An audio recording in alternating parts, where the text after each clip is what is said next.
Shalom, selamat berjumpa kembali dalam acara Obsesi Hati, obrolan seputar suami istri yang sehat dan rohani. Bersama saya Leo Sumampau dan saya Fitri Sumampau Sitorus. Nah, malam ini kita membahas kelanjutan dari minggu lalu ya. Betul. Judulnya tetap sama, yaitu Keuangan Keluarga Mapan bagian yang kedua. Betul.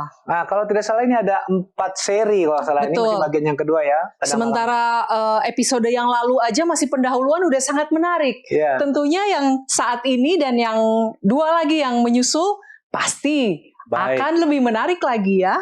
Baik, sebelum kita memulai episode kali ini, saya akan bacakan ayat temanya yang terdapat di dalam Ulangan 8 ayat yang ke-18.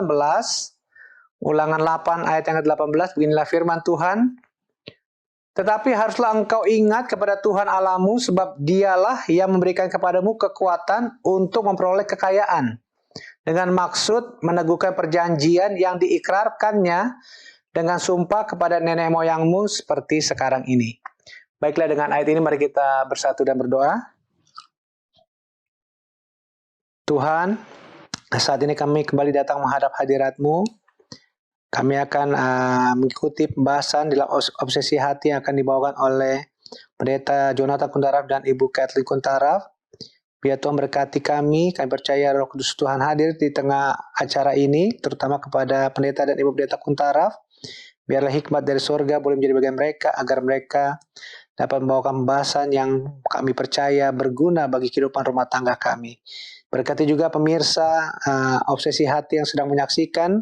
Kalau mungkin ada yang sakit, biar Tuhan berikan kesembuhan kepada mereka, dan biarlah pembahasan ini juga boleh menjadi berkat bagi pribadi lepas pribadi, keluarga lepas keluarga. Berkati seluruh jaringan yang digunakan, peralatan yang digunakan, berkati sahabat dari kru Hope Channel Indonesia agar boleh memandu acara ini dari awal hingga akhirnya.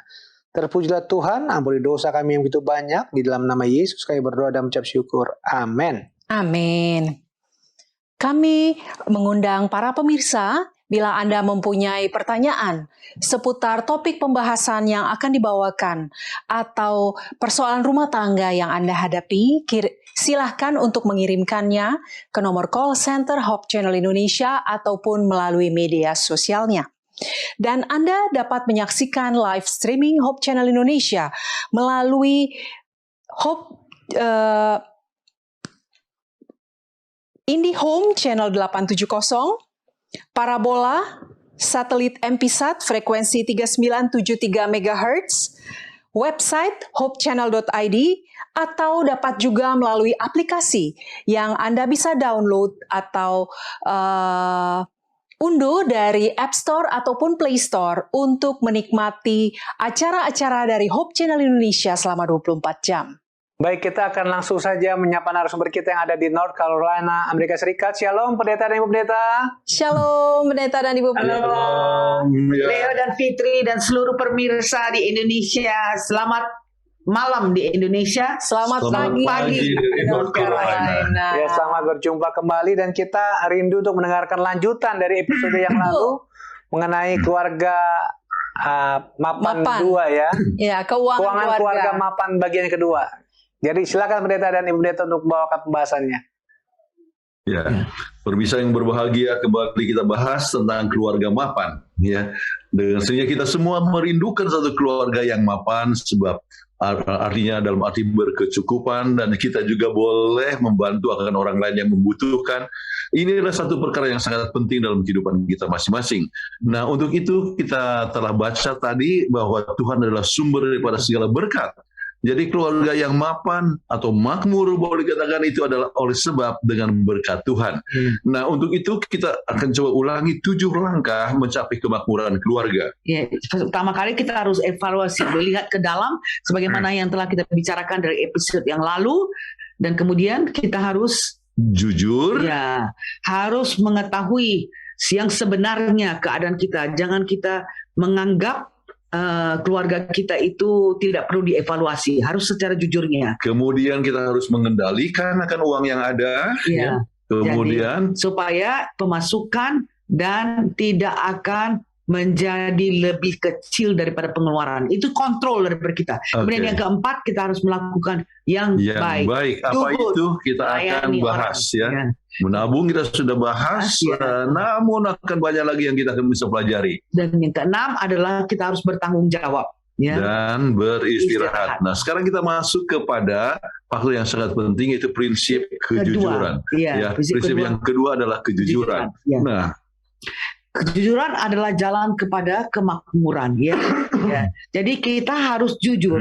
Apakah dan kita tahu bahwa latar belakang prinsip Alkitab, pemikiran kemakmuran itu berdasarkan Alkitabiah. oke. Nah, sekarang kita coba lihat lebih lanjut latar belakang. Ya, sering ya khawatir tidak cukup mempengaruhi kesanggupan untuk mengendalikan uang. Dan membawa kepada kecemasan walaupun tidak disampaikan kepada orang lain, tetapi ada cemas ya, apa yang terjadi kalau terjadi apa-apa, atau bagaimana kalau tidak cukup. Ini sering adanya satu kekhawatiran. Ya, kita ada satu ini suami istri loh, dokter, tapi suaminya itu aduh selalu cemas sampai istrinya bilang, emangnya nggak percaya kepada Tuhan? Tuhan akan ini. Dia merasa cemas. Cukup nggak kita hidup? Padahal Sebab dikatakan umur manusia sekarang itu makin lama makin panjang. Nanti saya punya uang ini tidak cukup. untuk jadi Satu hal yang sangat menarik sekali ya. padahal sudah dokter dua-dua ya. Nah itu, itu perlu kejujuran mengenai keuangan Anda. Kita harus jujur kepada diri kita sendiri, dan jujur bukan hanya disimpan kepada diri kita sendiri, tapi didiskusikan kepada suami istri. Oke, perlunya kebebasan soal keuangan dalam mengatasi kesulitan dalam keuangan. Jadi artinya ada suatu freedom untuk kita dalam mengeluarkan dana. Ya. Kemudian kita harus bergerak mengatasi kekhawatiran dan berjalan dengan iman bahwa kita dapat mengatasi kesulitan keuangan. Ya. Ini adalah satu perkara yang sangat penting bagaimanapun besarnya. Walaupun mungkin Anda punya hutang yang banyak sekalipun, harus percaya bahwa itu masalah dapat diatasi.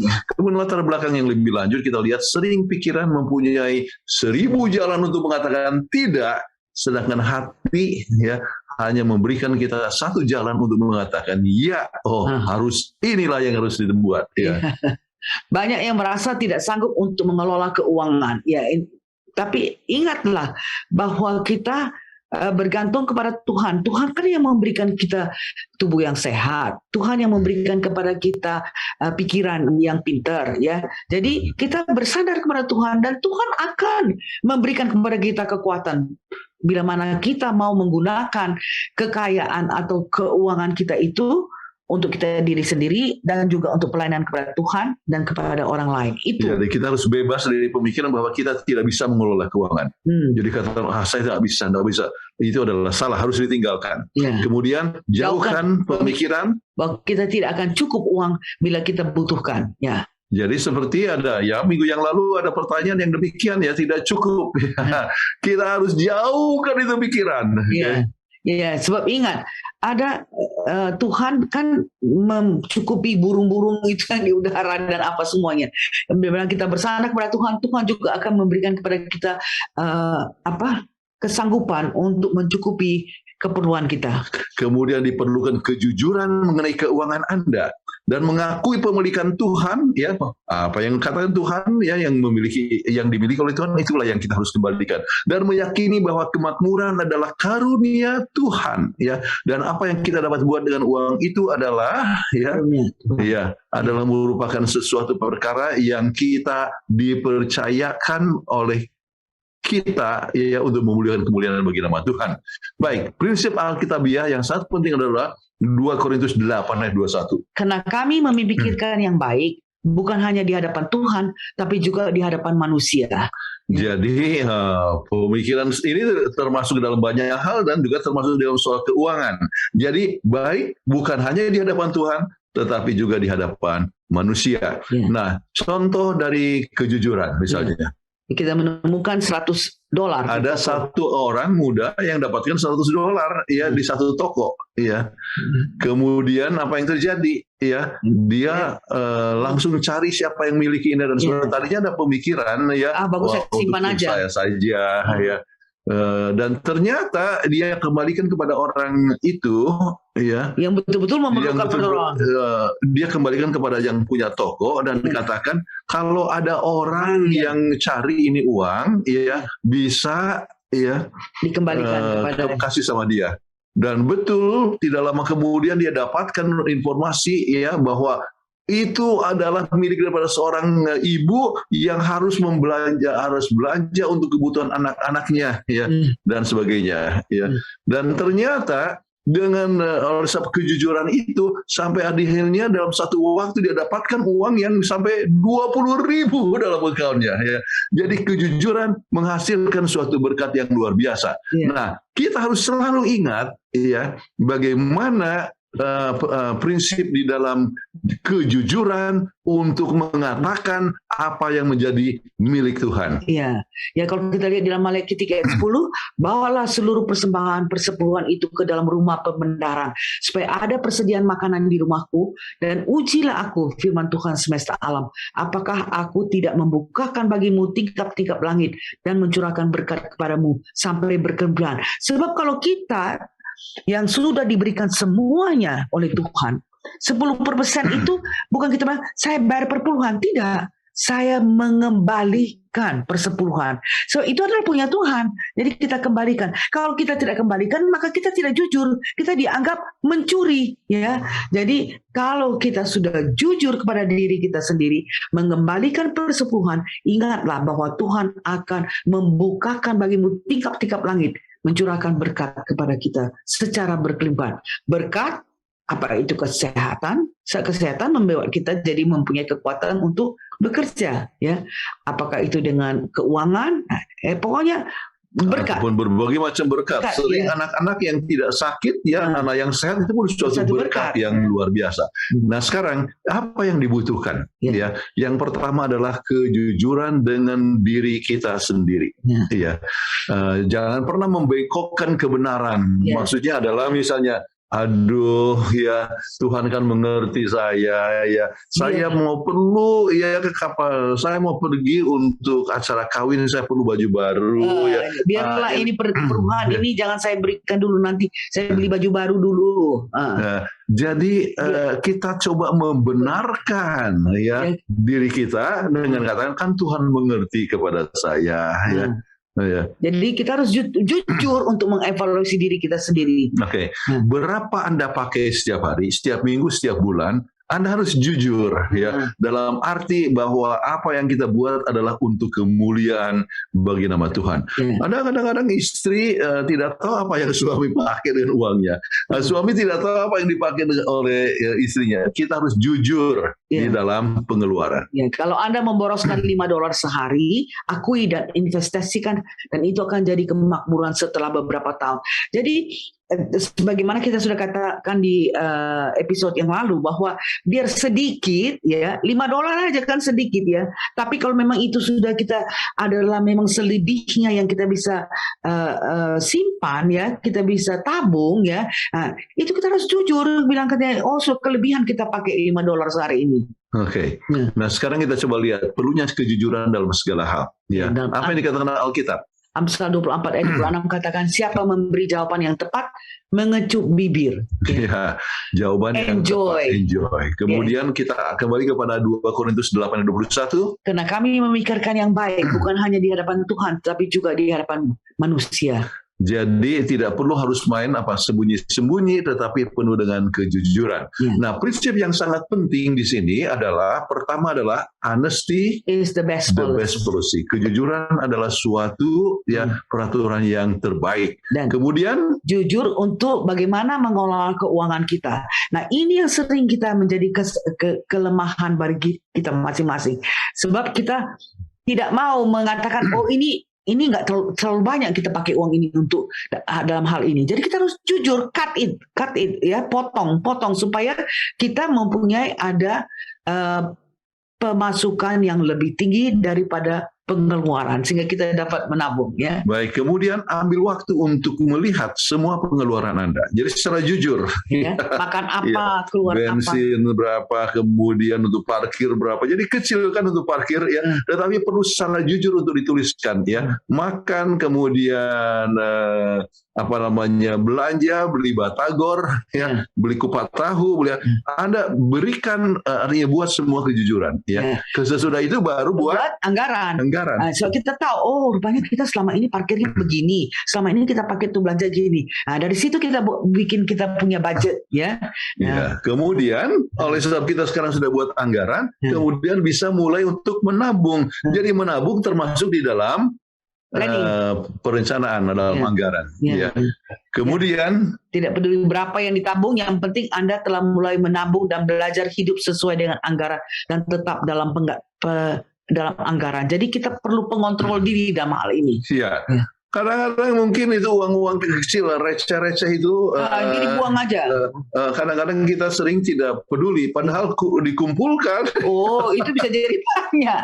Iya. banyak sekali. Oke. Jadi itu satu hal yang sangat penting sekali. Oke. Nah, kemudian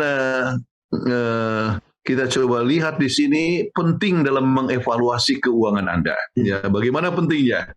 Ya, banyak yang meremehkan perhitungan berapa untuk hidup setiap bulan. Nah, kita nggak bisa. Kalau kita tidak tahu berapa yang kita pakai untuk setiap bulan, maka kita tidak bisa evaluasi. Kemarin artinya begitu kami beli bensin, saya punya buku catatan, kemudian langsung tulis bensin sekian. Ya. Jadi kita catat ya, buat perhitungan dengan baik sehingga kita tahu, misalnya saya tahu pengeluaran bulan yang lalu berapa, kemudian 2 bulan yang lalu ada catatannya ya, kemudian pengeluaran pada bulan ini ya, kita akan tahu semua. Dan kalau misalnya ada kelebihan ya daripada dana yang biasa, maka kita harus pikirkan mana yang harus dikurangi. Ya. Memang sekarang apalagi bensin sekarang sudah naik ya, jadi kita mesti betul-betul tahu ya. Nah, yang salah satu adalah seperti anak kami pakai mobil Tesla listrik ya. Itu mengurangi mereka punya pembiayaan untuk beli bensin ya. Iya, Ponakan juga untuk beberapa minggu tidak beli bensin lagi. Nggak beli bensin lagi karena pakai Tesla, karena pakai mobil listrik ya. Gitu kita cara lihat untuk supaya kita tahu jangan kita mengeluarkan perkara-perkara yang tidak perlu dikeluarkan ya. Hematnya sudah tahu dari mana. Kalau kita ada evaluasi ya, perlu untuk melihat perhitungan setiap bulan dan melihat pengeluaran yang tidak dibutuhkan. Nah, itu makanya penting untuk dicatat. Banyak orang keluarga yang malas untuk catat ya. Keluar belanja catat berapa ini. Oh, ini. Ada juga yang memakai tidak pakai catatan tapi dia terus langsung pakai taruh di amplop. Saya ingat ada teman saya, kalau begitu dia dapat masuk gaji terus ini untuk makan, ini untuk beli baju, ini dia taruh. Kalau sudah nggak ada ya udah kosong sudah dia punya amplop ya dia begini. Dan ada amplop khusus untuk tabungan. Iya. Jadi uang tetap ditabung, jadi selalu dan diinvestasikan dan itu menghasilkan hal yang baik ya. Banyak orang mengeluarkan uang lebih banyak dari seharusnya. Ya, itulah yang terjadi di mana-mana. Ya, jadi selalu tidak pernah cukup. Ya, jadi kalau seandainya kita sisihkan dan investasikan, ya, maka kita hal yang luar biasa. Saya punya sekretaris, ya gajinya sekretaris. Kemudian selalu menginvestasikan, kemudian suaminya juga sudah tidak bekerja dan sebagainya. Tetapi pada bulan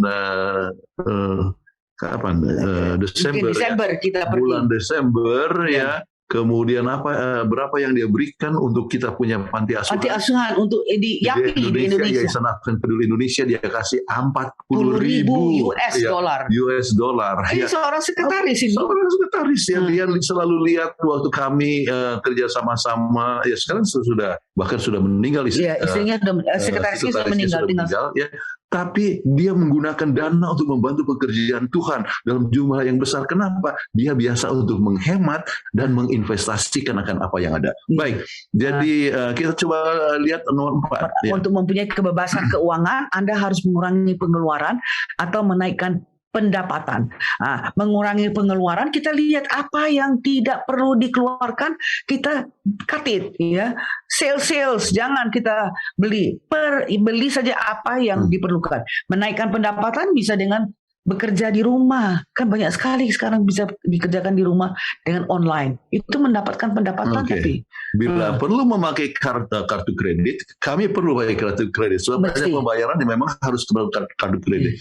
Biarlah hanya satu kartu kredit saja hingga mudah mengatur pengeluaran. Jadi suami saya, Jonathan mempunyai kartu kredit yang satu, saya mempunyai kartu kredit yang satu. Dan itulah kita gunakan selalu. Dan gampang sekali kita monitor. Kita tahu bahwa, oh ini bulan depan akan ada pengeluaran sampai berapa ribu dolar. Nah, kita sudah tahu bagaimana caranya untuk membayar keseluruhannya pada waktu yang ditentukan supaya kita jangan bayar dia punya interest. Dan kartu kredit yang kita pilih itu adalah sesuatu perkara yang menghasilkan points. Ya. Yang misalnya saya ambil contoh, Kathleen punya kartu kredit menghasilkan points untuk mileage. Jadi kami bisa terbang Jadi kemana-mana. kadang-kadang sering untuk terbang ya kita tidak beli tiket tetapi menggunakan mileage.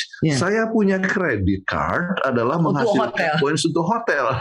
Jadi kemana-mana diundang untuk berbicara dan sebagainya, kita tidak perlu memberikan beban kepada yang mengundang ataupun menuju kepada family tidak tinggal di hotel, maka kita dapatkan hotel yang gratis. Kenapa? Sebab ada points dari credit card.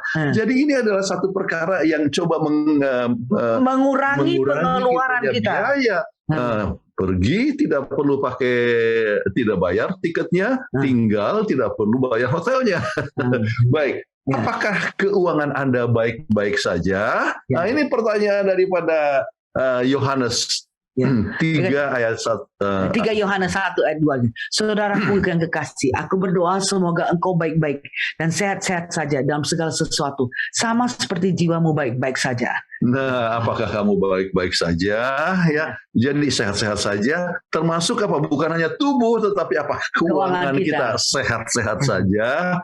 Ini kita tidak bisa disebut baik-baik saja bila tagihan kartu kredit kita tidak terbayar lebih besar dari persepuluhan Anda tiap bulan. Ayo, ini yang harus kita perhatikan. Iya. Pembayaran angsuran mobil Anda lebih besar dari persepuluhan Anda. Nah, itu nggak termasuk sehat ya, kita nggak bisa.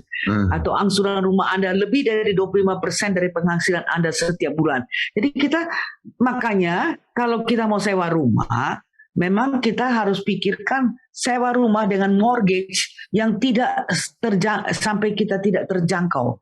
Harus lebih kurang 25% daripada penghasilan. Iya, artinya ini yang maksimum ya. Kalau lebih kurang lebih bagus. Kalau seandainya lebih besar daripada lebih kecil lebih baik, tetapi juga harus lihat itu jangkanya berapa lamanya. Dan kalau sekiranya bulan itu kita mempunyai simpanan atau tabungan yang lebih besar, kita masukkan ke dalam mortgage itu supaya kita punya mortgage, bayar sewaan itu tidak terlalu panjang kita punya hutang, ya itu akan mengurangi kita punya interest dalam hutang. Ya. Oke, pentingnya anggaran pada setiap keluarga. Kita lihat Amsal 21 ayat 5. Rancangan orang rajin semata-mata mendatangkan kelimpahan, tapi sebuah orang yang tergesa-gesa hanya akan mengalami kekurangan. Jadi kalau Anda mengadakan pengeluaran pergi ke pasar ya ataupun ke shopping center, ke supermarket, kemudian tanpa perencanaan apa yang mau dibeli dan sebagainya, maka apa yang disebutkan mengalami kekurangan sebab ini mata ya, makanya ada lagu katakan awas mata yang selalu melihat ya. Mata ini kadang tertarik, wah cantik sekali dan sebagainya, dan tanpa rencana. Oh ada sale lah itu. Aduh. Akhirnya sampai di rumah, oh kita sudah ada ini. Oke. Kunci untuk memiliki kebebasan keuangan adalah memiliki anggaran ya. Dan dengan anggaran Anda membatasi pengeluaran per bulan atau per minggu. Ya, ini penting sekali. Perlu memilih apa yang Anda akan keluarkan setiap bulan. Anda harus tahu seberapa pemasukan dan berapa pengeluaran. Jadi lagi-lagi perlu planning ya. Kalau nggak bisa dibeli sekarang, perencanaan. Kalau tidak bisa dibeli sekarang, tunggu bulan depan ya. Sebab kalau kita berutang itu akan lebih menyusahkan kita. Oke.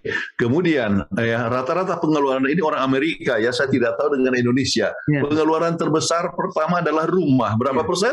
34,1%. Padahal kita sudah katakan yang tidak boleh lebih tinggi dari 25%. Pengeluaran terbesar kedua adalah untuk transport. Wah, 17,6%. Kemudian karena itu kan mau beli mobil lah, tahapan semua. Pengeluaran besar lainnya adalah untuk makanan, insurance, asuransi, kesehatan, entertainment, dan pakaian. Ya. Nah, hal-hal itu kalau misalnya dicatat dengan baik dan dianggarkan, kemudian selalu disisihkan untuk mana yang untuk tabungan, maka akan menyiapkan Anda punya rumah tangga yang lebih mapan. Nah, tips dalam membuat anggaran kita coba lihat, mudah-mudahan terlihat ini ya. Ya, anggaran akan berhasil dengan lebih baik bila setiap anggota keluarga terlibat. Perlu anak-anak Jadi, juga. Bapak, Ibu, anak tahu. Kadang-kadang anak mau kepengen untuk beli skateboard. Ya, kita akan bilang, oh ini anggaran kita cuma sebegini, jadi kita bikin bulan depan ya, kalau sudah ada anggaran kita mulai sisihkan. Dia bisa lebih mengerti. Waktu kami di Singapura, ya anak-anak itu masih kecil kan, mereka sudah mainan. Banyak mainan-mainan di Indonesia yang itu ditinggalkan dikasih sama teman-teman. Nah, tiba di Singapura nggak ada mainan sama sekali. Dan apa yang katakan kepada mereka? Oke. Hanya beli satu mainan dalam satu bulan. Jadi setiap bulan sudah dapatkan gaji, kita bawa. Pergi ke Toy R Us. Oke, pilih apa sekarang? Satu aja. Satu saja. Jadi dia anak itu Andrew pun bisa dia pilih mana yang mana. Ini bagus, ini bagus. Tapi di situ dia mengajar dia untuk mengadakan evaluasi mana yang terbaik yang dia mau. Kalau dia mau ini, oke, kita beliin buat dia. Tapi satu bulan. Anak juga belajar mengambil keputusan sejak dari kecil. Ini penting. So banyak orang yang sudah dewasa pun tidak tahu bagaimana membuat keputusan. Untuk pilih jodoh juga susah. Jadi ini satu hal yang sangat penting sekali, mendidik anak mengambil keputusan dan termasuk terlibat dalam anggaran. Kemudian bila semua anggota terlibat, maka semua akan berusaha untuk mengikuti anggaran tersebut. Oh ya, memang belum ada anggarannya sekarang ya, dan sebagainya. Kemudian itu biarlah setiap anggota keluarga duduk bersama dan menyampaikan kebutuhan masing-masing. Masing-masing anak mesti ada kebutuhan dan mereka harus sampaikan itu. Ini namanya kan musyawarah keluarga, ya, dan kontribusi yang diberikan oleh masing-masing, ya. Itu harus kita hormati, ya, supaya mereka juga merasa ada ownership dalam membuat budgeting daripada keluarga. Putuskan bersama prioritas apa, ya. Yang sekarang memang kita punya air condition sudah mati nih ya.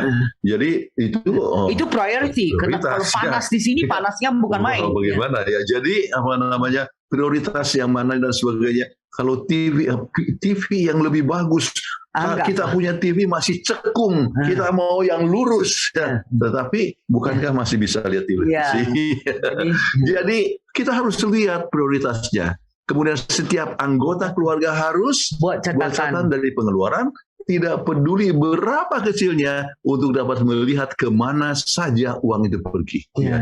Perlu ada buku, ya. Kita pun ada buku untuk selalu pengeluaran. Setiap kita belanja, kita tulis. Apa kita tulis. Jadi kita tahu dan kita bisa bandingkan pengeluaran ini bulan dengan bulan yang lalu dan sebagainya. Itu penting, ya.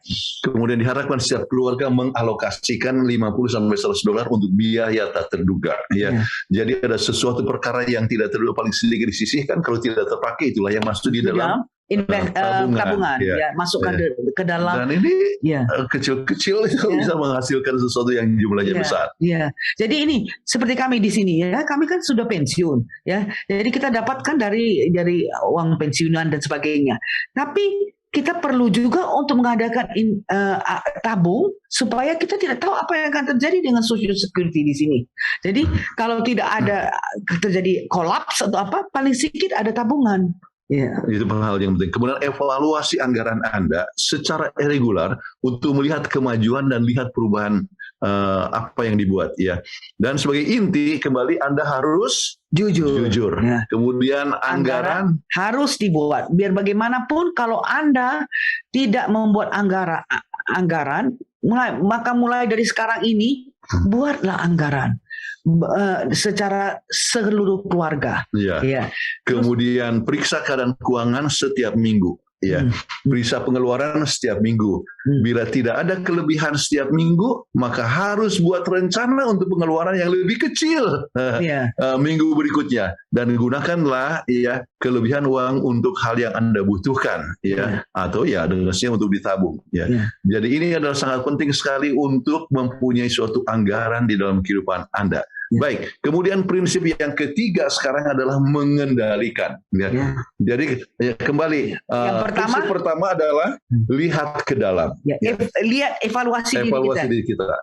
Yang kedua adalah kejujuran, termasuk membuat anggaran dan membuat anggaran dengan jujur. Nah, sekarang Anda coba harus mengendalikan, mengontrol. Oke, kita akan bahas latar belakang prinsip Alkitab dan pemikiran kemakmuran. Kemudian latar belakang, bagaimana?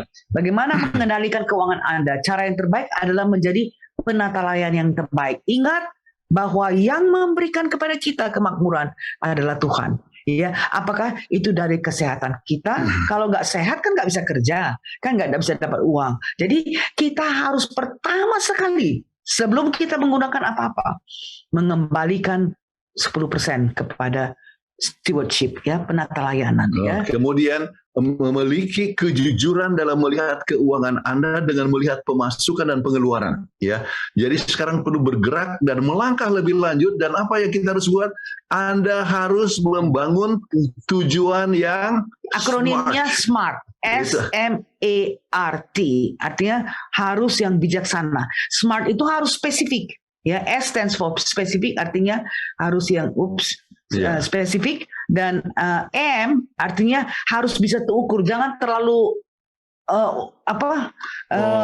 Anda mengharapkan rumah yang mewah sementara Anda punya keuangan kecil. Jadi Anda bayar mortgage yang Anda tidak bisa sanggup untuk bayar. Jadi harus ataupun mobil, Anda cari mobil yang mewah padahal keuangan Anda untuk sederhana. Jadi harus measurable. Harus bisa terukur. Kemudian harus A stands for achievable, harus dapat dicapai. Jadi jangan sampai kita muluk-muluk sampai kita tidak dapat mempunyai uang yang cukup untuk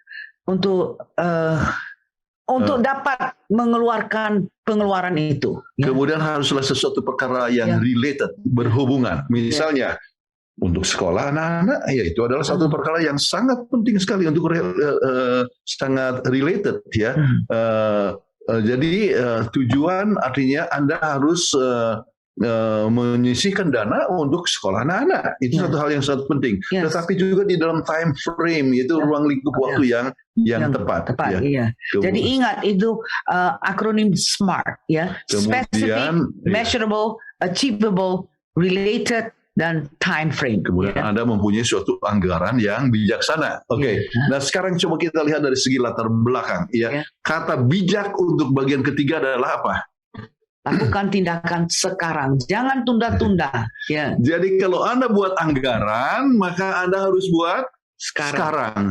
Jangan tunggu nantilah bulan depan. Sekarang masih senang juga dulu untuk gunakan saya punya keuangan.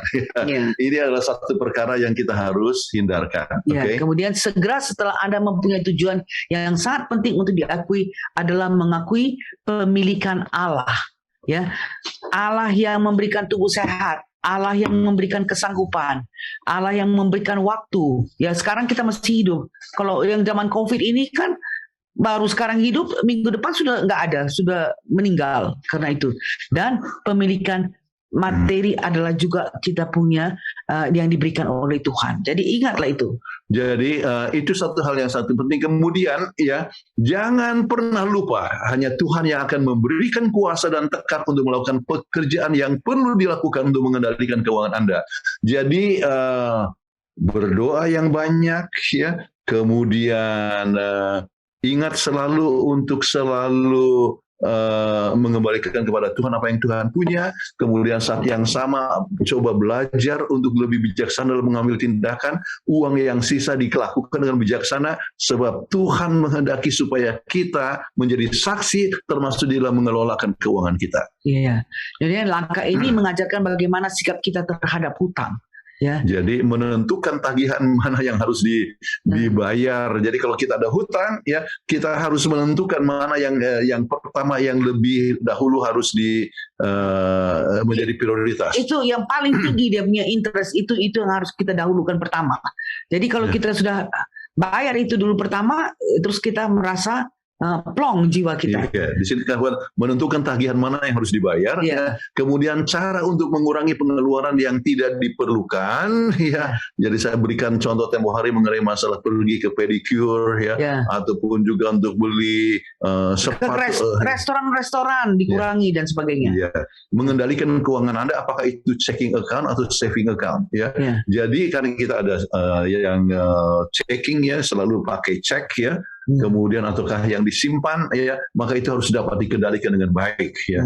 Kemudian jika Anda telah ambil keputusan dengan satu account, perlu tanggung jawab untuk melihat jalan yang berlaku untuk suami istri. Jadi jangan sampai, ya, kita tidak konsisten dan tidak jujur di dalam mengadakan pengeluaran atas apa yang telah dianggarkan. Ya. Kemudian jangan bertengkar setiap bulan mengenai siapa yang bertanggung jawab untuk pengeluaran. Ya, itu harus kita pikirkan, ya, harus kita diskusikan bersama, ya. Kemudian satu hal yang sangat penting, jangan menjadi hamba hutang, ya, tetapi berjalan dengan langkah yang benar. Ya. Kemudian, ya, faktor yang berikut, ya, jangan pernah lupa, ya, bahwa kemakmuran adalah sesuatu yang Tuhan merupakan suatu berkat Tuhan yang akan berikan kepada kita masing-masing, ya. Jadi kita harus dapatkan sebagai kemakmuran itu adalah sebagai kemakmuran adalah suatu berkat Tuhan, kemudian kita harus dapat lakukan itu dengan sangat bijaksana, ya.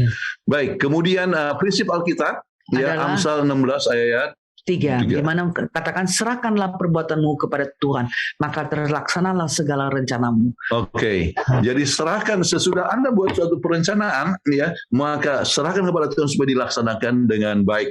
Ini ada contoh daripada seorang yang bernama Adoniram Judson, ya, misioneri ke Burma, ya. Dia di penjara, mengalami banyak kesulitan, ya, istrinya sakit sampai dikirim ke Amerika. Tetapi walaupun istrinya sudah ke Amerika, dia tetap bertahan di Burma, ya, untuk 25 tahun lagi. Kenapa? Ia mempertahankan dia punya penyerahan, dia punya komitmen. Nah, kalau kita mempunyai komitmen, kita harus mengambil tekad untuk mengontrol keuangan kita harus konsisten, penuh dengan komitmen. Jangan menjadi hamba hutang, belajar dari apa yang terjadi masa lalu, kemudian serahkan diri untuk mengontrol keuangan Anda. Ya, baik. Ingat, utang itu kita jadi hamba dari orang yang utang itu. Jadi, ya, sangat susah, ya. Maka kalau seboleh-bolehnya hanya berhutang yang perlu aja, reasonable, ya. Oke. Jadi satu hal yang sangat penting, kembali kepada Maleakhi 3 ayat yang ke-10 supaya kita ulangi lagi. Ya, bawalah seluruh persembahan persepuluhan itu ke dalam rumah pembenaran supaya ada persediaan makanan di rumahku, dan ujilah aku, firman Tuhan semesta alam, apakah aku tidak membukakan bagimu tingkap langit dan mencurahkan berkat kepadamu sampai berkelimpahan. Saya ada satu teman, ya, yang dia sudah pensiun, ya, dia bilang, aduh, saya ini, ya, rasa kecukupan aja, nggak pernah rasa kekurangan, karena dia orangnya dia artinya contented, ya, artinya dia merasa puas dengan apa yang ada. Jadi rasakan dia tidak pernah ada kekurangan. Apa ya, basicnya, keperluan dasarnya itu selalu dipenuhi, meskipun dia mempunyai pensiunan yang sedikit, ya. Ya. Dan Maleakhi 3 ayat 10 itu penting sekali, dan kita coba lihat, ya, pentingnya keuangan Anda. Ya. Rata-rata keluarga orang Amerika berhutang kartu kredit. Berapa? Tahun 2020 sejumlahnya sampai 14.353. Jadi berhutang, ya. Nah, hutang itu lebih tinggi daripada income orang hitam per tahun yang jumlahnya sekitar 10.000 sampai 24.000, ya. Dan membayar hutang 14.353 dengan pengertian yang tidak ada lagi tambahan hutang, ya, akan memerlukan 55,3 waktu 55,3 tahun berdasarkan bunga 18% dan membayar hanya minimum. Jadi kalau orang harus bayar minimumnya saja, maka akan perlu 53 tahun untuk membayar dia punya hutang, dan selama waktu tersebut bunga yang dibayar berapa? 42.649. Bayangkan. Jadi berlipat-lipat ganda. Ya. Jadi dengan demikian jumlah yang harus dibayar adalah 57.403. Ini kalau orang membayar dengan kartu kredit, dan artinya membeli dengan kartu kredit dan hanya bayar minimum saja. Bila bayar $10 lebih banyak setiap bulan, Anda akan mengurangi pembayaran berapa tahun dan menghemat ribuan dolar. Jadi ingatlah, jangan kita tidak sabar. Ya, kalau mau membeli sesuatu, kita beli dengan kredit dan kita tahu kita bisa bayar. Jadi kita lihat, oh ini kita akan keluarkan misalnya $8.000 ya. Saya bisa bayar ini, ada uang untuk bayar ini. Tapi kalau tidak ada, stop. Jangan dulu beli. Tengoklah ini bagaimana dia sampai begitu banyak dia punya interest yang harus dia bayar. Oke. Kemudian petunjuk untuk keuangan Anda. Belajar untuk meletakkan first thing first. Jadi apa yang paling prioritas itu, apa yang sangat dibutuhkan. Ya. Jadi kalau belum itu mendadak, ya Anda tunda saja. Ya. Dan ingat, ini dikatakan, saya ada teman yang banyak sekali ya. Oh, begitu datang ke General Conference, dia mau beli supaya menunjukkan kepada orang dia mempunyai rumah yang besar. Aduh, mortgage-nya terlalu tinggi. Jadi susah. Jadi kita first thing first, betul, kita perlu rumah. Tapi belilah rumah yang tidak mempunyai mortgage lebih dari berapa persen tadi? 25%. Iya. Mortgage-nya tidak boleh. Jadi first thing first, betul perlu rumah. Tapi ya sederhana aja, nggak usah beli rumah yang mewah-mewah dengan mortgage yang sangat tinggi. Nah, ini kembali ke banyak orang yang selalu pakai kartu kredit. Jadi apa yang dia buat orang yang kartu kredit? Ya, begitu dapatkan uang, bayar tagihan, belanja, dan sesudah itu baru menabung. Ya, setelah bayar tagihan, gunakan uang keperluan dengan uang yang sisa. Menabung adalah bagian yang terkecil daripada gaji. Dengan demikian, nah kita harus ingat prinsip dalam Amsal 21 ayat 20. Harta yang indah dan minyak ada di kediaman orang bijak, tapi orang yang bebal memboroskannya. Mereka yang melayani Tuhan akan mempunyai prioritas yang berbeda. Jadi apa yang prioritasnya? Yang pertama adalah menghormati Tuhan lebih dahulu. Jadi dia berikan persepuluhan lebih dahulu. Mengembalikan. Sesudah mengembalikan, maka yang langkah berikut apa? Menabung. Jadi harus disisihkan dana untuk menabung, kemudian baru bayar tagihan yang kartu kredit yang paling tinggi ya. Bayar tagihannya itu kartu kredit ya kita harus bayar semuanya ya, supaya jangan bayar bunga. Kemudian baru kita belanjakan yang sisa. Jadi dengan dana yang ada itu Anda pakai, maka Anda sudah menyisihkan dana untuk tabungan ya. Jadi prioritasnya ini terbalik ya. Ada orang kan sudah pakai makan dulu semua apa sudah belanja, baru sisanya baru dia mau menabung. Ya, ini kalau kita lihat diprioritaskan untuk menabung supaya kita bisa sedia payung sebelum hujan. Oke. Kemudian dan ini yang menentukan Anda punya kemakmuran di masa depan. Baik, sudah waktunya untuk berganti prioritas. Ya, ingat Matius 6 ayat 24 katakan bagaimana? Tidak seorang pun dapat mengabdi kepada dua Tuhan. Jadi kita tidak bisa melayani dua Tuhan. Ya. Jadi itu sangat penting sekali kita harus ingat. Baik, sekarang petunjuk untuk keuangan Anda nomor 5. Ya, ingat realitas dari hutang kartu kredit. Dendanya makin tinggi, biaya tambahan terus bertambah. Ya. Jadi itulah sebabnya Anda harus ingat menggunakan kartu kredit seminimal mungkin. Kalau tidak terpaksa, ya, Anda jangan gunakan kartu kredit. Dan ingat, kalau pakai kartu kredit, ingat seperti apa yang kami katakan bahwa ada dia punya keuntungan ya, apakah untuk points, untuk misalnya penerbangan. Jadi kalau penerbangan pakai satu macam aja ya. Kami selalu pakai United Airlines. Jadi itu yang kita pakai untuk. Jadi kita bisa dapat free mileage ya. Dan kemudian kalau mau tinggal ya tinggal di Hotel Marriott. Jadi itu adalah Jonathan punya kartu. Saya punya kartu ya. Jadi gratis. Bisa beri terkenal Marriott Hotel ya. Tapi gratis. Oke. Apa itu berarti kita tidak bisa punya hutang? Bukan, kita bisa bilang hutang. Ada hutang yang reasonable, yaitu seperti hutang rumah. Ya, nah, yang hindarkan sejauh mungkin kalau bisa, kecuali yang tidak dapat dihindarkan.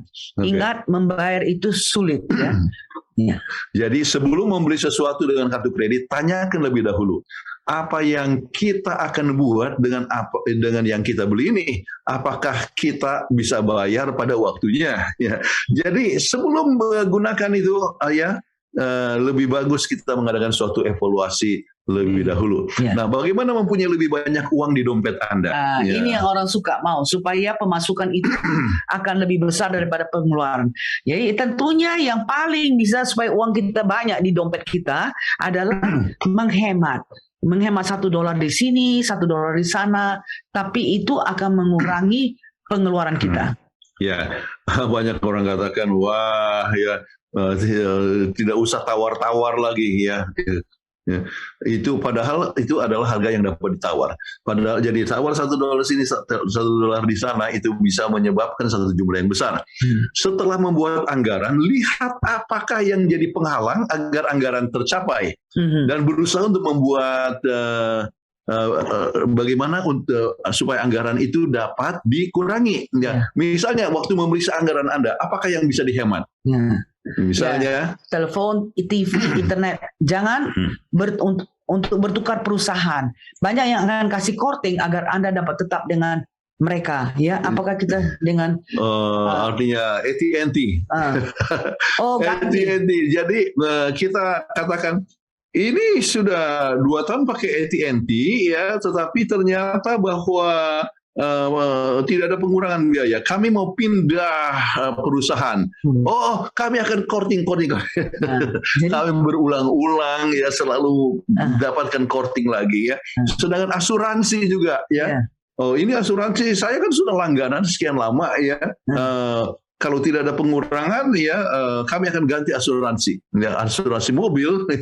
Jadi kita bisa ganti ya untuk yang dengan yang memberikan korting yang lebih banyak dan itu jumlahnya yang mungkin kecil tetapi bisa dihemat untuk dan tabungan ya. HP, carilah perusahaan yang paling murah ya. Seperti ini sekarang kita Verizon ya. Kita pakai T-Mobile ya. Oke, oleh sebab kami dapatkan iPhone gratis. HP-nya gratis ya. Kenapa? Asal dia berlangganan kepada dia. Dan jumlahnya juga lebih rendah daripada AT&T. Jadi kami ganti ya. Kartu kredit bayar tepat waktu dan cari yang tanpa ada fee ya. Ada kartu kredit yang sama sekali tidak ada fee. Ya, nah itulah yang kita cari. Ya, kita dan bukan hanya tidak kasih fee, tetapi juga memberikan bonus. Oke, namanya rebate. Rebate ya. Mortgage, carilah interest terendah dan bila ada penurunan bisa refinance. Kita di sini sekali-sekali ada katakan, oh it's time for you to refinance. Nah, kita bisa mengambil kesempatan untuk refinance. Bila bunganya ternyata lebih rendah daripada yang dibuat sekarang, ya itu penting sekali. Sewa rumah, setiap pembaruan kontrak buat negosiasi ya, kita sudah pakai ini apakah bisa dikurangin dan sebagainya. Nah, itu bisa juga kita lakukan untuk setiap sewaan rumah. Kemudian kendaraan, bila sering perlu diperbaiki, lebih bagus jual dan beli yang baru saat interest itu rendah. Tapi beli yang baru yang lebih murah, jangan yang mobil mewah. Mobil mewah itu ya tentu lebih mahal. Ya, itu adalah hal yang sangat penting. Kemudian asuransi, minta perusahaan untuk review. Dan bisa gabungan asuransi rumah dan mobil membuat biaya yang lebih murah. Jadi asuransi misalnya mobil kami dengan rumah ini adalah melalui Nationwide. Ya. Jadi menjadi murah oleh sebab digabung, oke? Iya. Terus kemudian pengiriman surat atau barang itu jangan sampai kita bolak-balik. Jadi kita bolak-balik kan habis bensin, ya. Jadi hindarkan. Jadi kita kecil-kecil, sedikit-sedikit, tapi kami kalau selalu keluar, kami apalagi sekarang di Amerika ini kan semua pada jauh-jauh ya. Oh ingat, kita jalan dari sini pergi ke Walmart, kita pergi ke ini, kita pergi ini. Jadi jangan bolak-balik sebab kalau kita bolak-balik itu akan lebih banyak bensin, tidak ada penghematan. Jadi ke kantor pos ya pada misalnya kami sebentar sesudah selesai ini besok ya kami harus pergi ke tempat ini, kemudian tempat ini, ke tempat ini ya. Kita sudah atur ya supaya jalannya langsung, kemudian itu mengurangi bensin ya. Jadi pengeluaran yang kecil saja itu bisa mengurangi $1 sini, $1 sana, kemudian menyebabkan kita ada tabungan untuk kita punya biaya. Jadi lebih hemat. Baik, jadi itu adalah satu hal yang sangat penting. Kembali adalah perlunya kejujuran dan bisa mengendalikan akan kita punya pengeluaran kita. Pendeta dan Pendeta Kuntaraf, untuk pembahasan yang telah dibawakan yang bagian kedua tetap sangat menarik dan penting ya. Betul. Yang saya ingat, yang puji Tuhan kita sudah punya monthly expenses ya, anggaran kalau bahasa Inggrisnya. Kita sudah buat susun anggaran. Nah, jadi itu yang kita juga sudah lakukan, dan memang yang pelajaran penting ini hindari pemakaian kartu kredit yang tidak perlu ya. Memang itu. Jadi ini satu masukan yang berharga buat kita ya. Betul. Baik, diingatkan kepada para pemirsa, jika saudara punya pertanyaan, jangan ragu-ragu kirimkan pertanyaan saudara ke nomor call center daripada Hope Channel Indonesia yang nomornya ada di layar kaca Anda. Atau saudara juga bisa tulis atau ketik di kolom chat dari akun media sosial pada Hope Channel, yaitu melalui Facebook dan juga YouTube. Saudara tidak usah cantumkan nama saudara, cukup pertanyaan yang saudara ingin tanyakan. Sebelum kita masuk ke episode kedua, Ruang Tanya Jawab, kita akan mengikuti yang satu ini.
Kembali lagi dalam program Obsesi Hati, obrolan seputar suami istri yang sehat dan rohani. Saat ini telah masuk beberapa pertanyaan untuk topik pembahasan yang telah dibawakan. Kami akan bacakan pertanyaannya dan narasumber kita akan menjawabnya. Pertanyaan yang pertama, berapa persen dari penghasilan yang bisa dialokasikan untuk belanja atau jalan-jalan keluarga? Silakan Pendeta dan Ibu. Yang dapat kita alokasikan haruslah sesudah kita mengetahui bahwa kita sudah mengembalikan kepada Tuhan apa yang Tuhan punya, kemudian kita sudah menyisihkan untuk kita punya tabungan ya, kemudian maka yang sisa itu Anda dapat buat secara kebijaksanaan sesuai dengan pengeluaran bulan yang lalu, ya, berapa bulan yang lalu, kemudian kita coba anggarkan sesuatu yang tidak melebihi bulan yang lalu. Ya, jadi mungkin itu mungkin misalnya hanya 10% saja, ya, oleh sebab ada juga biaya untuk rumah, ada biaya untuk rumah bisa 25%, untuk persepuluhan saja 10%, kemudian Anda bisa untuk nabung untuk persembahan jadi mungkin 5-10%, kemudian untuk menabung sedikitnya harus 10%, ya. Kemudian yang sisa, ya, mungkin Anda bisa untuk 20%, 10-20% untuk makanan, ya, dan kalau misalnya kemudian termasuk Anda bisa sisihkan persentasenya, tidak bisa ditentukan mengenai masalah tentang liburan, ya. Tetapi kita perlu kita menyisihkan, ya, untuk liburan itu berapa sesuai misalnya rencananya liburannya kemana. Kalau misalnya liburannya akan ke Bali, diperlukan berapa? Oke, Anda berkeluarga, ada anak, kemudian 2 anak dengan istri, ya, tiketnya itu berapa, ya, kemudian hotelnya itu berapa, jadi dan berapa hari di sana. Jadi dengan berdasarkan itu maka Anda bisa tahu dan kapan perginya. Kalau belum bisa untuk pergi tahun ini, ya tahun depan. Ya. Jadi itu perlu untuk dibuat perhitungan, ya. Jadi tidak bisa kita sebutkan berapa persentasenya sekarang, ya. Dan kalaupun misalnya Bali terlalu jauh, ya, mungkin kita yang dekat-dekat aja, ya. Sebab tidak perlu tempat yang jauh, yang penting ada liburan keluarga. Ya, mungkin tidak usah ke Bali, mungkin ke Maribaya saja, ya, atau mungkin ke Lembang atau piknik. Yang penting adalah waktu keluarga yang bersama. Itu satu perkara yang sangat penting untuk diingat. Oke. Baik, terima kasih Pendeta dan Ibu Pendeta untuk petunjuk dan arahannya, ya. Baik, pertanyaan yang berikutnya. Awalnya saya sangat bersyukur karena suami saya menafkahi saya dan keluarga dengan berkecukupan. Tapi akhir-akhir ini saya mendapat kabar ternyata suami saya selain dia bekerja di tempat pekerjaannya yang sekarang, dia juga sering berjudi. Waduh. Dan uang yang saya terima sebagian adalah hasil dari dia berjudi. Apa yang harus saya lakukan, Pendeta? Karena uangnya saya gunakan untuk kehidupan sehari-hari dan juga saya kirimkan ke gereja. Oh, uang dari hasil judi ini maksudnya. Silakan, Pendeta dari Ibu. Iya. Jujur berdiskusi dengan suaminya.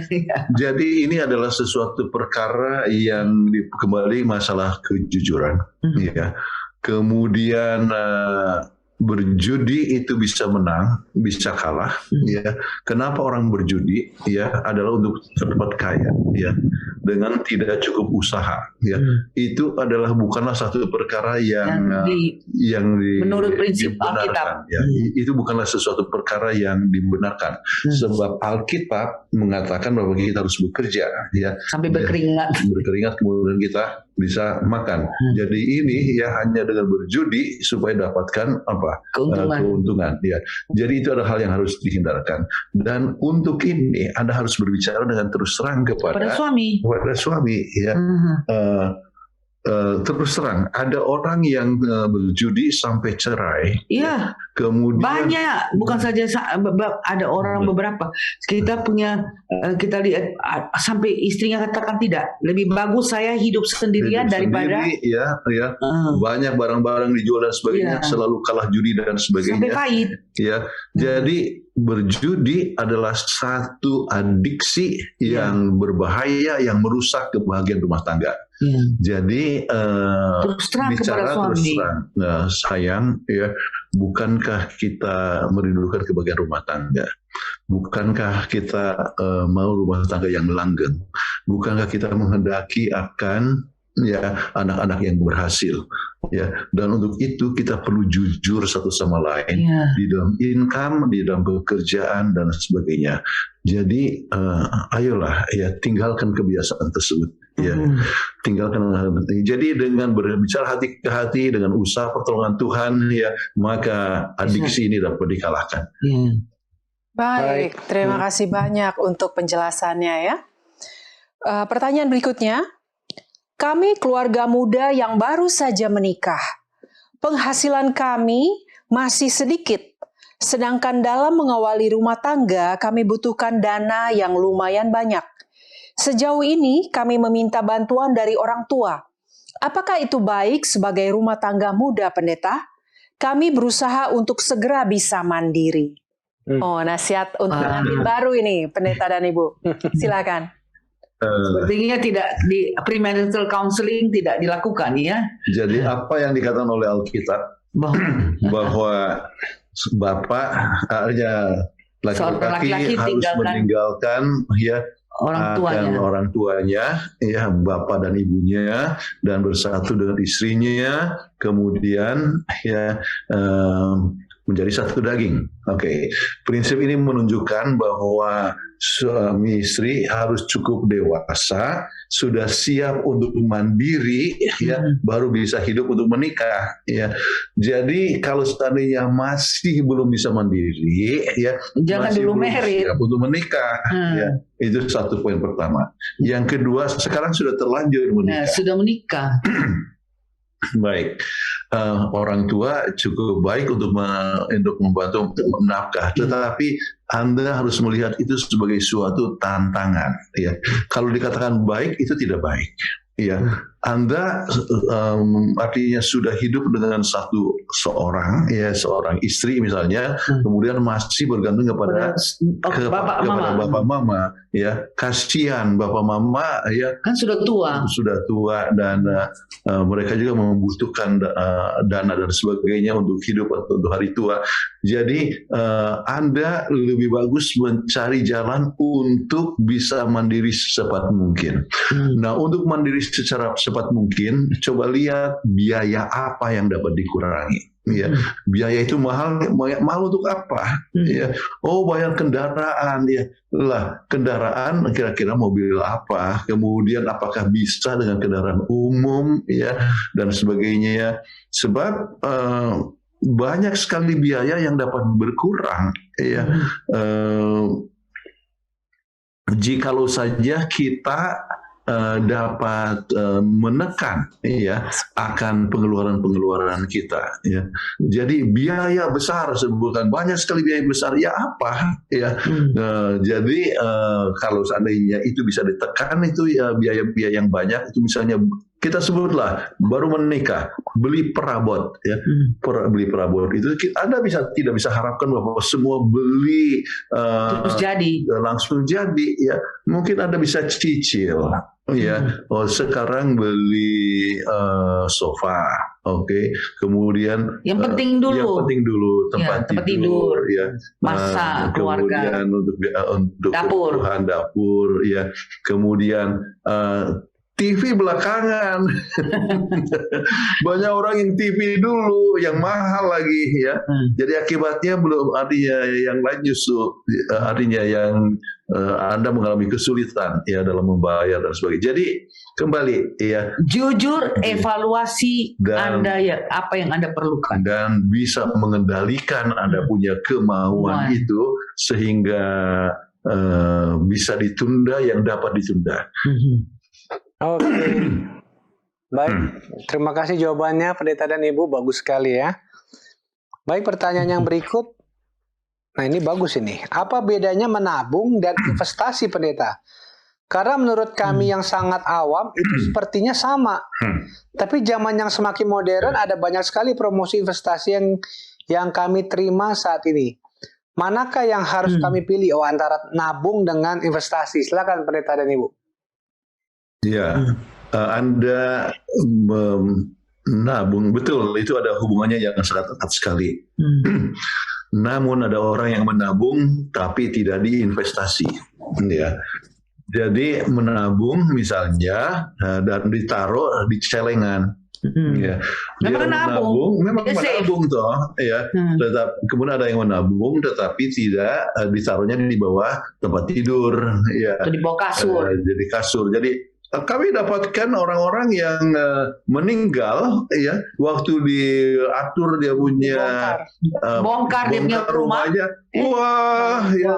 Ada uang. Itu uang banyak sekali Di ya. kasur. Di kasur ya. Ada uangnya nggak laku lagi. Saking lama. Saking lamanya. Jadi itu kan rugi. Jadi menabung ya. Tetapi tidak bijaksana. Nah, sekarang yang terbaik adalah menabung, dan menabung itu ya kemudian diinvestasikan ya. Jadi kita bisa mengadakan investasi walaupun hanya mulai dengan $100. Oke. Ya, tetapi kembali biarlah di tempat yang sangat bijaksana. Ya.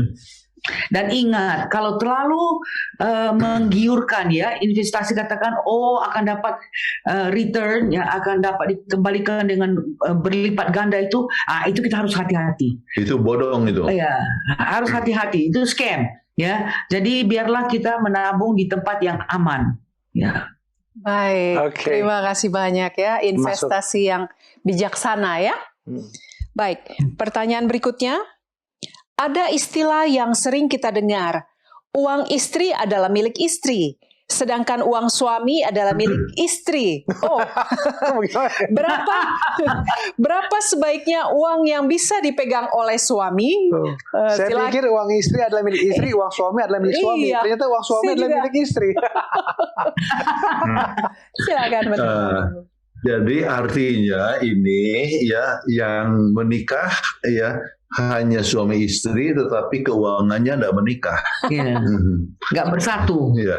Jadi ya cara yang terbaik adalah supaya ya berembuk dan joint account yang kami selalu anjurkan. Dan kalau joint account ya, maka Anda bisa katakan ya, oke, masing-masing harus ada uang saku yang bebas untuk dipakai. Mungkin misalnya $100. Ya, dia boleh bikin apa saja tanpa menanyakan izin daripada pasangannya. Ya, jadi harus ada yang bebas dipakai. Mungkin kita hitunglah di Indonesia 500.000, oke?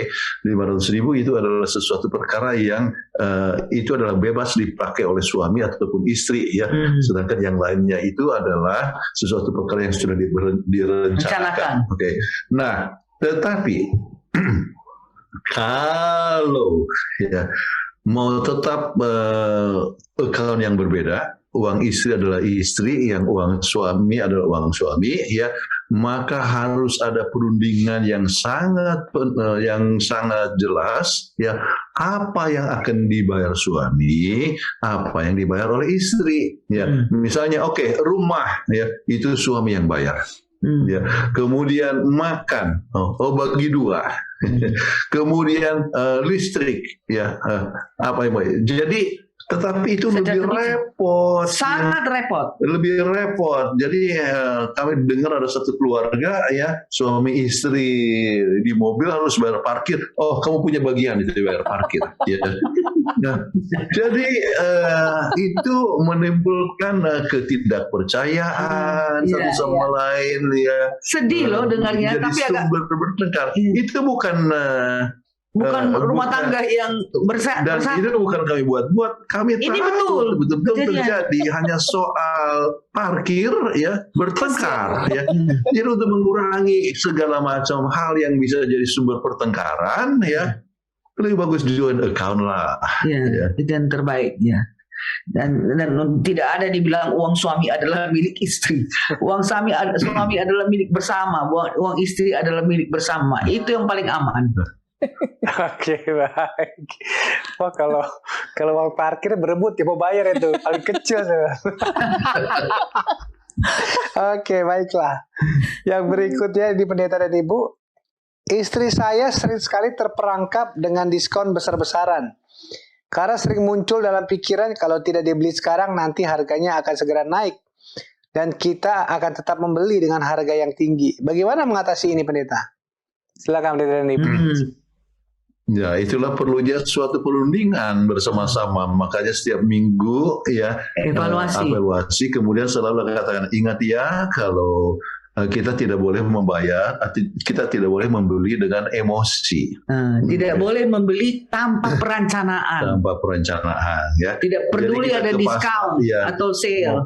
Ya, sebab kalau misalnya membeli dengan diskon, dengan obral, ya, kita lihat, kita tertarik kepada dia punya advertensi obralnya, tapi belum tentu barangnya itu perlu. Ya. Jadi emosi yang kita ambil keputusan dengan emosi, ya. Jadi itu adalah satu perkara yang tidak baik. Ya. Cara mengatasinya ini bawa list. Ya. Jadi kalau kita keluar, kita beli apa yang kita perlukan aja. Kalau nggak ada di dalam list itu jangan kita ada sale-sale itu tutup mata. jangan kita lihat ya, dan tergiur itu. Baru bisa dikatakan kita mengendalikan. Ya. Jadi hindarkan itu window shopping. Jadi maksudnya window shopping ya hanya untuk melihat-lihat saja, tetapi langsung ada itu obrolan jadi kepengen, ya. Sama seperti Hawa, ya. Dia pergi mendekati tempat yang berbahaya, kemudian dia digoda, akhirnya melihat dan kelihatannya bagus sekali, akhirnya jatuh. Ya. Jadi untuk supaya jangan sampai itu terjadi, maka buatlah daftar untuk apa yang akan dibeli kalau pergi ke supermarket. Baik, terima kasih banyak untuk jawabannya. Betul. Namun kalau seperti ini gimana ya Pendeta Ibu? Di Indonesia saat ini kita tahu harga minyak goreng itu sangat tinggi, tetapi dalam beberapa waktu dia turun. Ini udah kayak main saham ini. Nah, kalau kita beli lebih banyak minyak goreng dalam bulan ini karena takut, ini kan tadi dibilang ada takut harga naik toh. Nah, ini boleh nggak? Atau bagaimana ini? Sesuai dengan kebutuhan bulan itu, atau kita boleh beli karena harganya memang lagi murah, atau gimana ini? Pendeta? Ya, kalau uang itunya masih ada, ya. Jadi apakah masih ada uang untuk membeli kelebihan? Jadi misalnya dana daripada belanja masih ada, ya, maka Anda gunakan untuk bisa beli untuk misalnya 2-3 kaleng, ya, untuk persiapan. So, memang minyak goreng adalah sesuatu perkara yang dasar, yang mendasar, ya. Jadi itu bisa sementara dana, ya, jangan mengambil sesuatu perkara yang dibutuhkan untuk uang sekolah anak misalnya.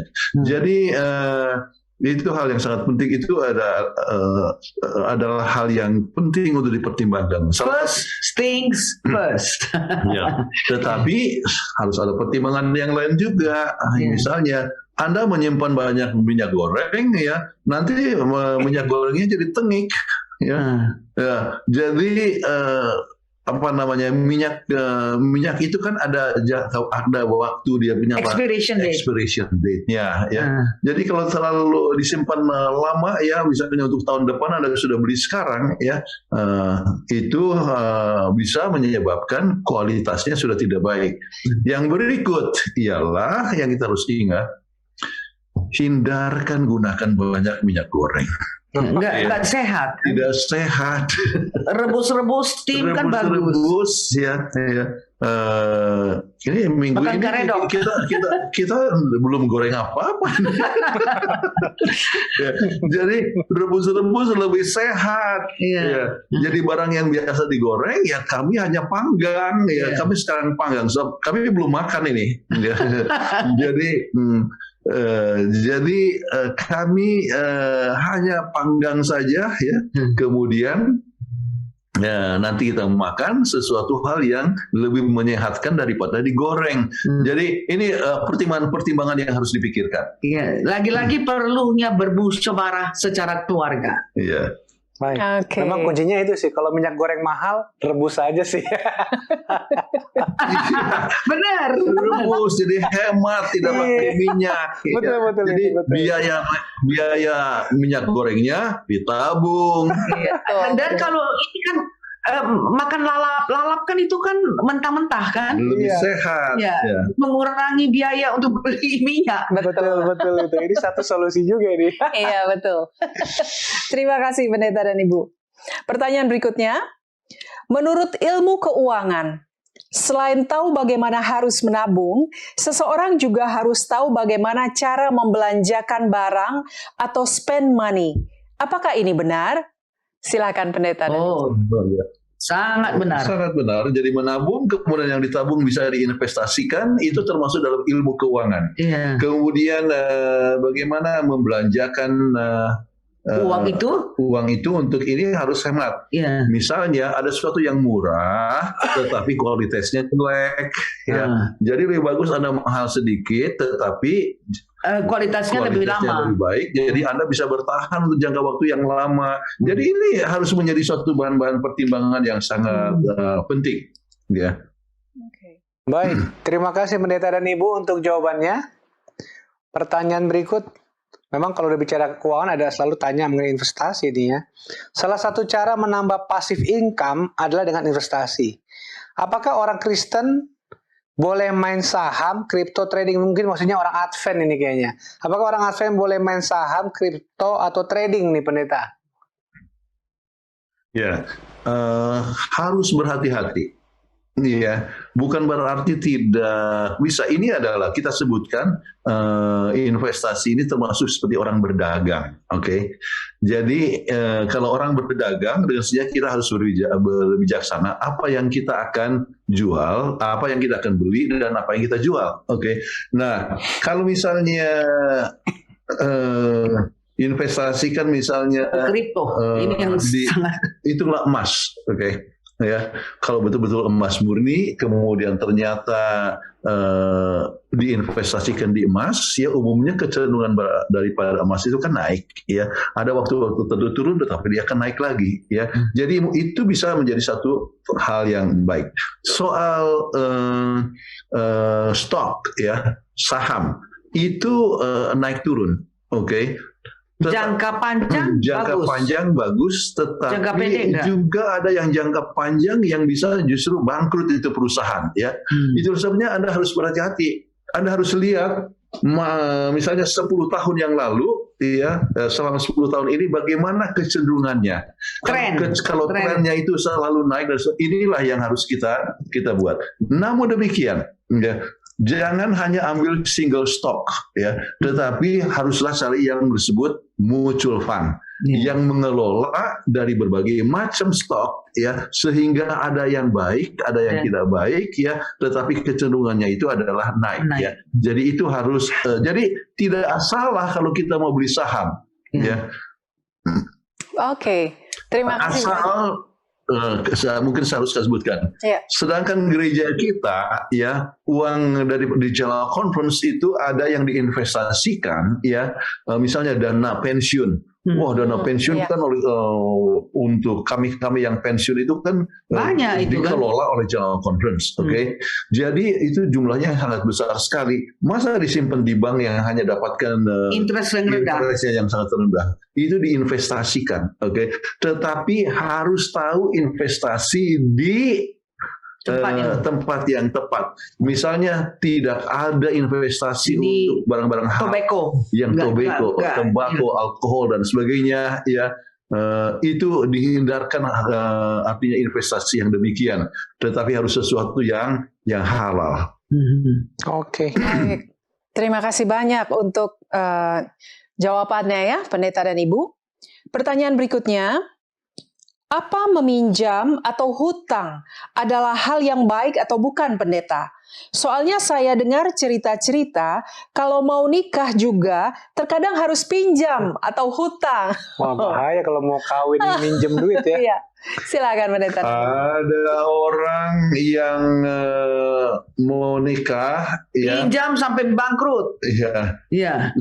Dia nikah, ya, pinjam uang, kemudian sesudah pinjam uang, kemudian dia tidak bisa sanggup bayar dan minta sumbangan kepada kami, ya. Kemudian kami katakan, maafkan, ya, kami tidak bisa menolong Anda, ya. Menikah tidak harus biaya mahal. Itu satu. Yang kedua, kalau Anda belum siap untuk membayar biaya menikah, Anda belum siap untuk menikah. Gitu. Kemudian menikah artinya berunding dengan keluarga dan sebagainya, tidak usah harus Mesti cari besar-besar gedung pestanya. besar, ya. Kalau perlu ya di gereja, di samping gereja, dan potluck saja. Ya, adanya keluarga bawa makanan itu sudah. Yang sangat penting adalah bagaimana kehidupan sesudah menikah itu bagaimana. Banyak orang yang bikin pesta besar-besar, ya sesudah itu ya Bangkrut. Ada istilah yang disebutkan Honeymoon is interval. the interlude, ya, Yeah. between Bell and Bill. Ya. Jadi honeymoon adalah satu masa Peralihan antara Lonceng maksudnya berbunyi. lonceng menikah, dan bil-bil yang berdatangan, yaitu hutang-hutang. Nah, itu adalah hal yang berbahaya. Jadi kalau tidak ada cukup uang untuk membayar bil, Jadi harus jujur evaluasi kita, diri kita sendiri. Nggak usah pesta besar-besaran sampai berutang sama ini. iya. Ya, itu yang penting, kejujuran dan untuk pengekangan diri. Buat apa pesta heboh-heboh, toto besok lusanya sudah bangkrut. Iya. Baik, terima kasih Pendeta dan Ibu Pendeta. Ya, kalau bisa jangan berhutang lah ya kalau mau kawin. Betul. Oke. Baik, pertanyaan berikut. Seberapa penting persembahan dan perpuluhan dalam anggaran? Wah, penting lah. Silakan Pendeta dan Ibu. Iya. Kami Sangat sebutkan penting. Maha penting. Iya. Dan itu bukan uang Anda, itu adalah uang milik Tuhan. Tuhan. Iya. Terima kasih. Oke, betul. Jadi itu adalah prioritas nomor 1 di checklist kita mungkin ya Iya, dalam anggaran ya. Nomor satu. Betul. Kalau tidak dikatakan di Alkitab sudah kita mencuri Tuhan. Betul. Bagaimanakah Anda dapat mencuri Tuhan? Dengan persembahan dan perpuluhan. Oke. Ya. Iya, Iya. soalnya kan ada yang bilang, oke, aduh banyak sekali nih jumlahnya kalau sekiranya dapat bonus, dapat THR gitu ya. Tapi ada yang bilang, ya udah saya bayar perpuluhan nantilah setelah saya bayar dulu. Saya punya pengeluaran, banyak juga pengeluaran saya soalnya. Nah, Itulah Mungkin- makanya tidak jujur ya. Kita kasih tahu. Boleh saya kasih satu cerita? silakan. Ya. Jadi ada satu orang ya yang waktu itu income-nya baru $50 per minggu. Ya. Kan cuma bayar. Oleh sebab $50 per minggu, maka hanya bayar $5 dia punya Untuk- persepuluhan. Kembali. Jadi ya dia janji, Tuhan saya akan kembalikan kepada Tuhan yang Tuhan punya, maka dia berikanlah setiap minggu ya $5. Tetapi oleh sebab Tuhan berkati dia makin lama makin besar Jadi sekali makin dan banyak. sebagainya, sudah ribuan income-nya. Jadi dia rasa berat sekali ya untuk membayar perpuluhan, mengembalikan perpuluhan itu dia rasa berat sekali. Dia datang sama pendeta. Nah, pendeta, apakah sekarang boleh saya untuk merubah saya punya perjanjian jadi bukan 10% tetapi 5%? Ya, boleh begitu Pak Diskon. Pendeta? Ya. Apakah jawab pendeta? Kembalilah miskin. Begini dikatakan, susah sekali mau meng-cancel itu perjanjian, tetapi saya bisa memohonkan kepada Tuhan supaya income Anda turun lagi jadi $50. Jadi dengan demikian tidak usah susah untuk bayar persepuluhan yang $5. Betul Baik. juga itu. Terima kasih. Dan memang ini seriously, saya waktu masih muda, ini kesaksian Pendeta dan Ibu, waktu saya masih muda belum menikah, saya pernah menguji Tuhan istilahnya tidak bayar perpuluhan. Waktu itu saya memang masih menyanyi lah ya. Tapi memang setelah saya tidak bayar, jadi seret order menyanyi gitu. Nggak Jadi ada. memang tidak ada. Ya, jadi saya sudah merasakan jangan pernah coba-coba membohongi Tuhan dengan persembahan Mencuri. perpuluhan, mencuri. Itu saya sudah pernah betul. rasakan sendiri. Setelah itu saya bertobat dan saya tidak mau lagi apapun yang terjadi. Ya. Baguslah. Kesaksian yang bagus itu. Ya. Dan waktu kita sudah habis lagi nih Pendeta. Jadi silakan Pendeta untuk memberikan closing statement-nya untuk episode kali ini. Jadi kembali satu hal yang sangat penting, kita mau semua keluarga kita mempunyai keluarga dengan keuangan yang mapan, bahkan bukan hanya mapan, tetapi juga haruslah misalnya bisa menolong makmur ya, dan ada dana untuk menolong orang lain. Untuk itu maka kembali kita harus ingat bahwa kita harus jujur kepada Tuhan, dan kita harus dapat mengendalikan akan kita punya pengeluaran. Dan jangan pernah lupa bahwa anggaran itu sangat penting. Kalau misalnya uang tidak cukup ya, maka Anda punya pengeluaran yang harus dibatasin ya, atau menambah akan income. Dan penambahan income jangan sampai merusakkan rumah tangga ataupun juga kesehatan. Ini adalah satu perkara yang sangat penting sekali ya. Dan setiap orang harus selalu mengevaluasi kira-kira apa yang dapat dikurangi, apa yang harus dikurangi ya. Jadi kalau belum waktunya, tunggu sampai dananya ada, daripada berhutang dan membayar interest yang tinggi. Kiranya keluarga Kristen mempunyai rumah tangga, mempunyai keuangan yang mapan untuk kemuliaan bagi nama Tuhan, adalah doa dan harapan kita masing-masing. Amin. Kami mengundang Ibu Kathleen Kuntaraf untuk membawakan doa tutup. Ya, Bapa kami yang bertahta dalam kerajaan surga, terima kasih karena Tuhan masih memberikan kepada kami napas, kesempatan untuk menyampaikan bagaimana kami sebagai keluarga dapat mempunyai keuangan yang mapan. Tuhan, biarlah kami masing-masing bisa jujur kepada diri kami masing-masing, bisa dapat mengontrol sehingga pemasukan kami akan senantiasa lebih besar daripada pengeluaran, sehingga kami dapat berbakti bagi Tuhan, kami dapat menolong orang lain, dan kami dapat menjadi berkat untuk orang lain. Ajarkan kami untuk selalu mengikuti prinsip Alkitab sehingga kami dapat menjadi satu keluarga yang dapat bersaksi dengan baik. Terima kasih Engkau telah mendengarkan doa kami. Kami serahkan demi nama Kristus Juru Selamat dan Penebus kami. Amin. Amin. Terima kasih banyak Pendeta dan Ibu untuk pelajaran yang sangat baik ya. Dan kita tunggu juga untuk minggu depan. Ya, sampai jumpa minggu depan. Tuhan berkati. Sampai jumpa. Sekedar mengingatkan kepada kita semua bahwa Hope Channel Indonesia hadir dengan acara-acaranya yang menarik. Khususnya setiap hari Senin hingga hari Sabat akan ditayangkan program-program secara langsung dari studio Hope Channel Indonesia di Jakarta. Jadi pastikan bahwa kita tetap mengikuti acara-acara yang ditayangkan oleh Hope Channel Indonesia. Dan bila Anda mempunyai usulan untuk topik dibahas di dalam Obsesi Hati, ataupun Anda mempunyai pertanyaan seputar persoalan rumah tangga yang Anda hadapi, silakan mengirimkannya ke nomor call center Hope Channel Indonesia ataupun melalui media sosialnya YouTube dan Facebook. Bila Anda ingin menyaksikan episode Obsesi Hati sebelumnya, silakan masuk ke YouTube channel Obsesi Hati, dan di sana Anda dapat memilih episode apa yang Anda ingin saksikan kembali, karena banyak pelajaran-pelajaran penting yang berguna untuk kita masing-masing.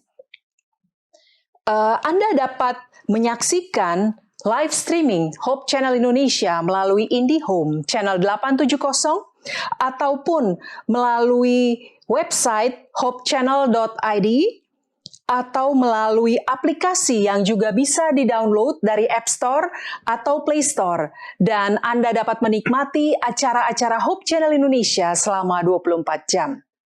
Baik, demikian acara kita pada episode kali ini. Kami mengucapkan banyak terima kasih kepada pemirsa setia Obsesi Hati yang telah selalu mengikuti acara Obsesi Hati dari setiap Senin malam, dari waktu ke waktu. Kiranya Tuhan memberkati saudara semua, dan juga kami terima kasih kepada narasumber kita, Pendeta dan Ibu Pendeta Kuntaraf yang telah selalu membawa pembahasan yang luar biasa. Dan biar juga Tuhan memberkati keluarga Pendeta Kuntaraf dan Ibu. Dan juga kami mengucapkan terima kasih atas seluruh kru Hope Channel Indonesia yang telah bekerja dengan sangat keras sehingga acara ini boleh berlangsung dengan baik dan lancar. Saksikan terus Hope Channel Indonesia, saluran televisi yang mengubah hidup Anda, satu tujuan, satu harapan. Akhir kata, saya Leo Sumampau. Dan saya Fitri Sumampau Sitorus. Tuhan memberkati kita.